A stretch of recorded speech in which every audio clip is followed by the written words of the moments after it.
Every country on Earth is in debt. The United States now owes over $38 trillion, the highest figure in its history.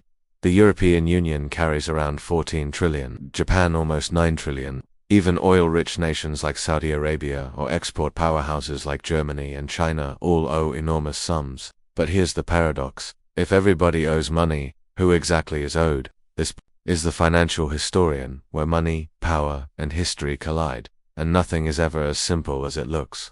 Debt isn't just a burden, it's the architecture of the modern world. Every war, every crisis, every boom and bust sits on top of this invisible scaffolding of IOS. And if you follow the chain of creditors long enough, you discover something unsettling. The world doesn't owe money to anyone in particular, it owes it to itself. But that doesn't mean everyone benefits equally. To understand how we reach this point, a planet drowning in over $315 trillion of total debt, nearly 3 times the size of the global economy, we need to go back to the beginning. Centuries before the first credit card swipe or digital transfer, the idea of national debt was born not in Wall Street, but in war. In 1694, England was fighting France and running out of gold.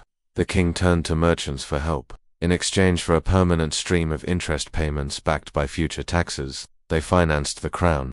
To manage this new arrangement, the Bank of England was created. It was revolutionary. The state could now spend money it didn't yet have. And in return, lenders received something priceless, a promise from the government, one that could be traded, bought, or sold. That was the birth of the government bond, the seed of the modern financial system. France copied it. The Netherlands refined it. The newly independent United States adopted it to fund its revolution and later its expansion westward. National debt became not a mark of failure but a measure of credibility. The ability to borrow was the ability to rule. Empires once conquered territory to extract gold. Now they issued bonds to extract interest. The battlefield became the balance sheet. Fast forward 3 centuries, and debt has become the world's dominant export. The United States owes $38 trillion. Japan over 9 trillion. Global borrowing increases by the equivalent of $1 trillion every 100 days. Every country owes, every bank lends, every citizen through taxes, savings, and pensions is both debtor and creditor. But who exactly holds the other end of the rope? Let's start with the United States, because its debt isn't just national, it's global. Out of that $38 trillion stories, about half is publicly held, meaning owed to investors rather than to other parts of government. Roughly 2/3 of those investors are American banks, pension funds, mutual funds, insurance companies, and the Federal Reserve itself. The remaining 1/3, about 9 trillion, sits in foreign hands. Japan is the top holder with around $1 trillion, followed by China with about $800 billion. Then the UK, Luxembourg, and Belgium. So when people say the US is in debt to China, that's true, but only for roughly 2% of the total. Most of the debt America owes is to America. The Treasury issues bonds, banks and funds buy them. The Federal Reserve often buys them back, creating new dollars in the process. Americans pay taxes that fund interest on those bonds, which then flow into American retirement accounts. It's a circular mirror. The debt is real, but the creditor is mostly a reflection of the same system. And this circularity isn't just American, it's global. Japan lends to the US through treasuries. The US lends to Europe through the IMF. Europe lends to developing nations through the World Bank. Developing nations in turn lend back to advanced economies by parking foreign exchange reserves in Western bonds. It's a planetary game of hot potato, except the potato is made of promises. Every country holds someone else's IOU. Every promise is secured by another promise. It's like a poker table where every player has borrowed chips from the next hand. The only rule keeping the game alive is that nobody stands up. But there's a fourth layer, the most powerful of all, the markets themselves. Behind every government bond sits a web of institutions, hedge funds, pension funds, sovereign wealth funds, and central banks managing tens of trillions in assets. They are the true arbiters of credit. They decide which nations can borrow cheaply and which will pay a premium for survival.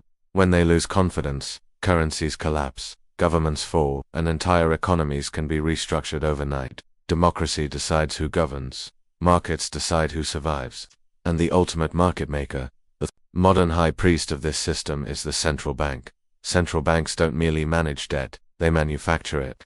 Every time the Federal Reserve or the European Central Bank buys government bonds, it creates new money in exchange. The liability of one balance sheet becomes the asset of another. Every dollar in circulation represents a unit of debt somewhere else.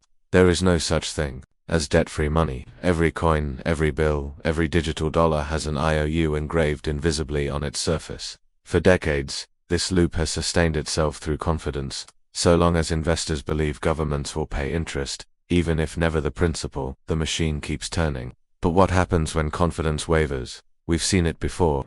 In Greece, in 2010, the government's debt became unpayable. Bondholders panicked, yields spiked. The European Central Bank and IMF intervened, but their rescue came with austerity, tax hikes, spending cuts, and mass unemployment. For an entire generation, bailout became another word for sacrifice. In Argentina, repeated defaults turned debt into a national curse.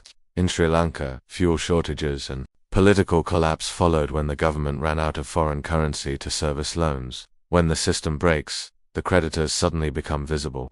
The IMF, the rating agencies, the anonymous bondholders who hold entire nations by the throat. And yet, even after collapse, the same logic restarts. New loans replace old ones. Old debts are restructured. The machine resets with a new name on the same balance sheet. That's because in the 21st century, debt isn't designed to be repaid. It's designed to be rolled over. Governments today don't actually plan to pay off their debt. Not now, not ever. That's not conspiracy, it's policy. When you or I take a loan, we're expected to repay the principal.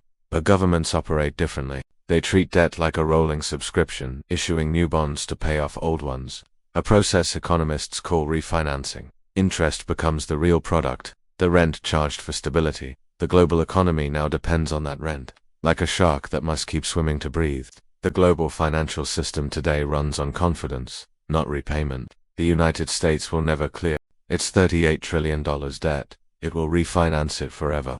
Japan has been rolling over its debt for decades, now exceeding 250% of GDP, and yet, its government bond yields remain near zero. Investors aren't waiting to be repaid, they're waiting to renew the deal. Why? Because for them, government debt is the safest collateral in existence. A US Treasury bond isn't viewed as a liability, it's an asset, the foundation of global markets. Pension funds hold it, banks use it as security, central banks treat it as money. The system depends on governments never paying off their debt, because if they did, the world would lose its most trusted financial instrument.